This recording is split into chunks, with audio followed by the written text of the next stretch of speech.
Alright, y'all. So for those of y'all that don't know, the 76ers just got eliminated yesterday by the Knicks. 118 to 115 series ended 4-2, right? And congrats to the Knicks. I think they played a great game. I don't know. I am personally, maybe I'm just a hater. I'm not a huge fan of Jalen Brunson's game. The more I watch him, the more I see that he plays a lot like Shea, he plays a lot like Embiid. It's a lot of foul baiting. Like that one move where he gets to the paint, and he does it so often, where he gets to the paint and he'll like shoot a floater or whatever, but he'll stop right in the middle. Like he'll stop and make the defender, and the defender most of the time won't even run into him, but he'll like literally like jolt his head and his body back to make the defender to make contact with the defender, which to me, if anything, is an offensive foul. But I hate that move because the fact that it's called a defensive foul 100% of the time, especially in the playoffs, bro, like I hate watching that. But this isn't a video about the Knicks, even though congrats to them. They'll have their own video because I'm gonna do obviously my second round predictions and everything like that. Same with the Timberwolves and the Nuggets. That video will come out tomorrow. I'm not sick anymore, so y'all are about to be getting a lot more content. But this video right here is about not even the 76ers because there's a lot I could talk about them, but it kind of more about them, but mostly about Joel Embiid because Joel Embiid is the most confusing superstar I think I've ever watched in my life. Like he is the most confusing reigning MVP, the most confusing MVP I've ever seen in my life, bro, because this man is awful. And then sometimes he's the best player on the planet. Like there are times where I'll watch this man and I'll genuinely think, and I know he's dealing with Bell's palsy and he's been having some that knee injury still bothering him. Obviously, like he literally went back into the locker room during every single game of this series to get something checked out, right? So he gets a little bit of a pass. I'm not gonna hate on him too much. I'm not gonna say he's a bum or anything like that. He does have a teammate that I'm going to be calling a bum later. You probably all know who that is. He was signed like a 5-year, 180 million contract a few years ago. He's about to be a free agent, and a lot of people think he's going to be back in Detroit. Letting heavy on the word back. So now you definitely know who I'm talking about. He wears the number 12. If you need anything else, anyways. Joel Embiid, in the fourth quarters of this entire series, not just yesterday, I genuinely don't think I've ever seen a superstar disappear more in the fourth, more consistently in a playoff series than Joel Embiid this playoff series. Tyrese Maxey last night did not have a good game. He had a great not great. He had a good fourth quarter though. Joel Embiid last night, if you go look at the box score, if you watch the game, you'll say the first three quarters, especially that second quarter, he had a good game. He had a very good game. The numbers give you the same facts. He had a very good game, right? In that fourth quarter, you would have thought he wasn't even on the damn floor, bro. Because it's like, and I know that Joel Embiid is super good. He's an MVP for a reason. The net rating, if you look with him on, with him off, the 76ers get 10 times worse with him off the floor, obviously, which is not a surprise. I'm not saying Joel Embiid is a bum. I just am saying he is a very confusing superstar to me because there are times where he looks like a bum. Yesterday in the fourth quarter, I watched this man catch the ball right around the nail. Hartenstein was at least 3 to 4 feet back from him. Like he had a wide open midi. He didn't shoot it. He drives instead to the paint. Keep in mind, this isn't Bam Adebayo or something like this is not Rudy Gobert. You want Joel Embiid to shoot a wide open midi. He shoots threes, like you know he can make this. He drove to the basket, and he is the luckiest man in the world for getting that foul call because, bro, if he doesn't get that foul call, he missed the shot. If he doesn't get that foul call, that's just a wasted possession in clutch time when he had a wide open mid range. I'm looking at him and I'm like, you don't shoot that, bro. In the fourth quarter, it looked like he didn't want the ball. Like it legitimately, there were plays where he'd get the ball and pass it immediately, and like some of those plays, that's just the action they're running where he's not the play isn't for him. I get that, but a lot of these plays in the fourth quarter, it looked like he was just deferring to Tyrese Maxey, which is fine.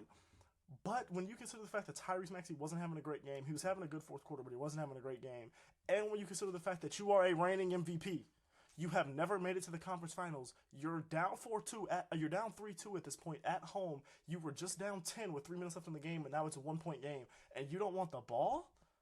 What do you mean you don't want the ball? And it was like there was one call. Not one call. There was one play in the fourth quarter, late in the fourth quarter. If you watch the game, you're about to know exactly what I'm talking about. He gets the ball, and I want to say he drives it like to the left block or something like that. And Isaiah Hartenstein does not touch him. He doesn't go up strong with it. Keep in mind, this is a 7 foot, 300 pound African man. He doesn't go up strong with it or anything like that. He literally puts up the worst shot I've ever seen and just falls to the ground. They showed the replay. He didn't get touched. There was no call. It was the best no call I've ever seen. He did not get touched. Hartenstein's hands were up. His body didn't even touch him. He literally did not get touched. This man's laying on the ground complaining for a gosh dang foul call. I'm not a Sixers fan. Let me have been a Sixers fan, I would have been pissed watching that. I was pissed watching that as a neutral fan that didn't really care who won this game. I think it was a great series for the first round, especially for the Eastern Conference. I think it was the best Eastern Conference first round series we've had in a long time. which is great. You know what I'm saying? I love to see that. I think it was again a very good series. I do think we should be going to a game 7 right now. If Joel Embiid had played better, if Tyrese Maxey had a better game, if Tobias Harris could have scored more than 0 points in 30 minutes of play while being a starter making $30 million a year, who's also about to be a free agent who might want to, get re-signed, but hell no, he ain't coming back to Philly, bro. Like, there are things that happen in this game that genuinely make me think that the New York Knicks might have just ended the process.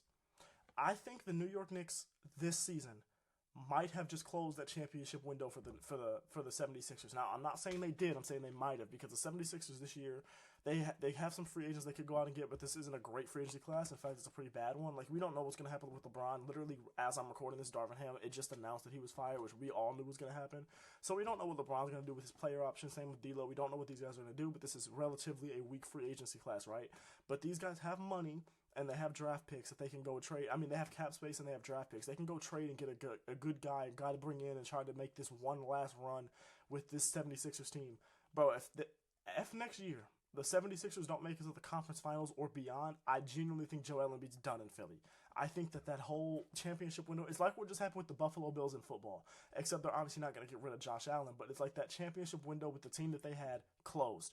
Joel Embiid's best chance, if you don't want to say it was Harden and Maxey being there, whatever, if you want to say it was with Joel Embiid, JJ Redick, that team, I believe that was his best chance. He didn't win that. Who was it? Was that the Kawhi year that Joel Embiid was walking off the tunnel crying? Was that the Kawhi year that happened? I don't know, but I think the Knicks just put a very, very real stamp on, hey, the time for y'all to win a ring in Philly might have just ended. Like, y'all might not have another chance, bro.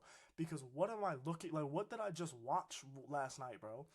If you ask me, the 76ers showed a lot of fight. They were down early. They had like a 28-5 run, 25 to something run. It was a crazy run that they had in the second quarter. Had a great run. Joel Embiid had a really, really great second quarter, bro.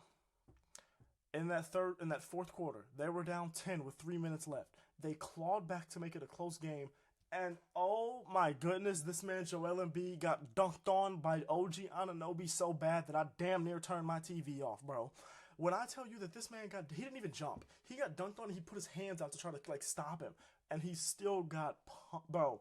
It was bad. Like, I haven't seen the replay or anything I saw when I was watching the game. I don't have Instagram, so I haven't been seeing it on Instagram. I didn't see it on Twitter or anything. Boy, when I tell you, as soon as I saw OG Anunoby dunk that ball over Joel Embiid, I said the game's over. I texted in the group chat with the homies. I said, this man Joel Embiid just got dunked on for game for the dagger. And obviously it wasn't the dagger because they ended up coming back and making it a closer game. But as soon as that happened, and I think that was to put the Knicks up 8 or 10 or something like that, as soon as that happened, I said, they lost. I knew that Philly lost in that moment because no way you just got dunked on as the reigning MVP by OG Anunoby at home, bro. I said, oh. And then they let Josh Hart hit the dagger 3. I said, oh.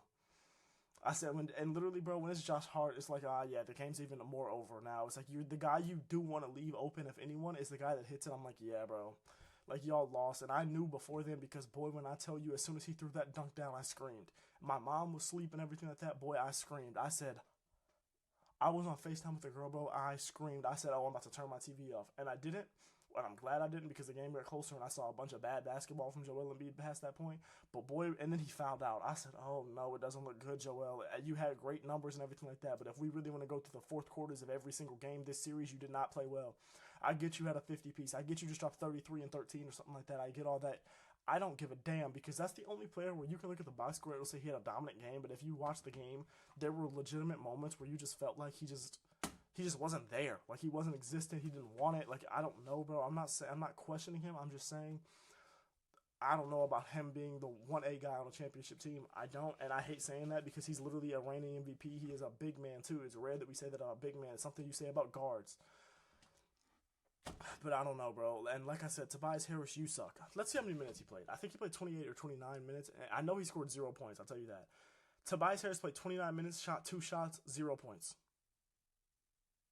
Buddy Hield saved his career with the game last night. Now, I know that last shot that he took, there was more time left than he thought there was. I thought it was a terrible shot. I thought that was a terrible way to end the season, but you can't be mad at him because without him having the game that he had, y'all aren't even in that game. But then you could also say if he had been doing that the whole series the way that they needed him to, they would have won the series. You could say a lot about Buddy Hield. I still think that he made himself look really, really bad this playoffs. Nicholas Batum had a great game. The Philly bench outscored the Knicks bench by like 30 points, and these boys still lost. Because this man, Tobias Harris, played for 29 minutes, shot 2 shots, and didn't hit a single one, didn't get to the free throw line, and he shot 2 shots, none of them was a 3. What are you doing, buddy? You're going to Detroit, have fun. Like, I don't know what to tell you. Kyle Lowry, he only played 13 minutes, so I'm not giving him too much flack. 0 for 2. What's going on? Maxey, you want him to be better than 6 for 18 and 1 for 6 from 3. There was a lot of problems with Philly last night. Kelly Oubre had some big buckets down the stretch, so Philly had a lot of issues. But man, when I tell you, and like Campaign, why are you 2 for 8? Why are you even like?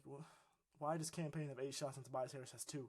Like I said, a lot of problems with this Philly team.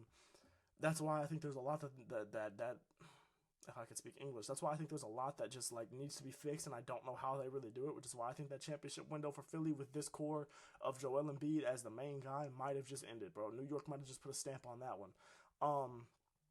What's his name, bro? What am I thinking? Jalen Brunson.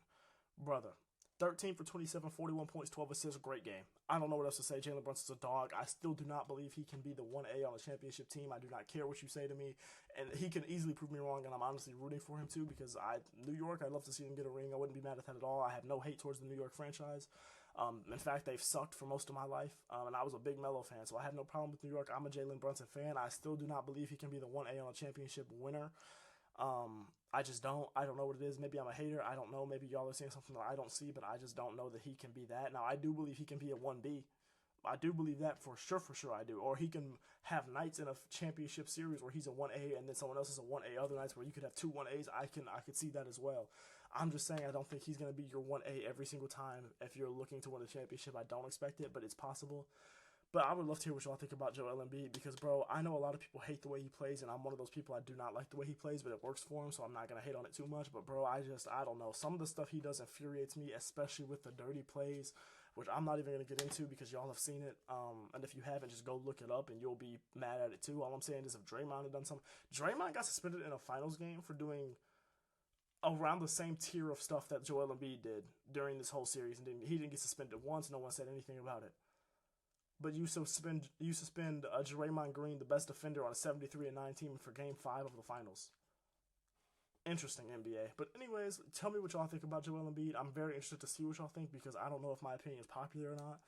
I'm probably going to get some hate for the Jalen Brunson comment, but whatever. Maybe I'll be proven wrong. Like I said, I wouldn't be mad because he's been a lot better than I thought he would ever be. So you never know. He's proven me wrong before, so he can do it again. I hope he does. But yeah, get out of here, bro. I love y'all. I appreciate y'all. Stay blessed. Stay praying. Keep God in your life. Love y'all.